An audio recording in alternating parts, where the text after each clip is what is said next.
Harvard বিশ্ববিদ্যালয়কে পাঠানো যুক্তরাষ্ট্রের হোমল্যান্ড সিকিউরিটি বিভাগের নোটিশ অব ইন্টেন্টে জানানো হয় বিদেশি শিক্ষার্থী ভর্তির অনুমোদন বাতিল করা হবে।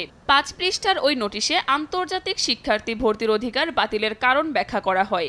কিন্তু বৃহস্পতিবার আদালতে শুনানির আগে ট্রাম্প প্রশাসন জানায় তাৎক্ষণিক নয়, বরং নিজ অবস্থান ব্যাখ্যা করতে হার্ভার্ডকে দেয়া হচ্ছে ৩০ দিন সময়। এই নিষেধাজ্ঞা কার্যকরে আপাতত স্থগিতাদেশ দিয়েছেন ডিস্ট্রিক্ট কোর্টের বিচারক অ্যালিসন বুরো।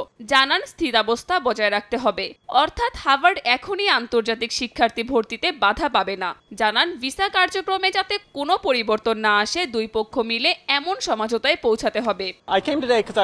বিচার প্রক্রিয়ার অগ্রগতি পর্যবেক্ষণ করতে আমি আজ এখানে এসেছি।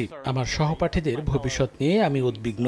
তাদের অনেকেই বিদেশ থেকে এসেছে। তাদের পড়াশোনা চালিয়ে যাওয়া কিংবা গ্রীষ্মের পরিকল্পনা সবকিছুই এখন ব্যাহত হয়েছে।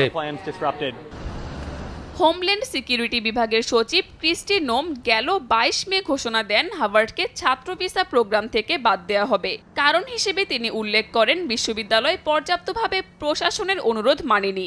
রক্ষণশীলদের প্রতি পক্ষপাতিত্ব ও ক্যাম্পাসে ইহুদি বিদ্বেষ ছড়ানোর অভিযোগ তোলা হয়, যদিও এসব অভিযোগ অস্বীকার করেছে হার্ভার্ড। তাদের দাবি ট্রাম্প প্রশাসনের এসব পদক্ষেপ শিক্ষার্থীদের বাক স্বাধীনতা হরণ করছে।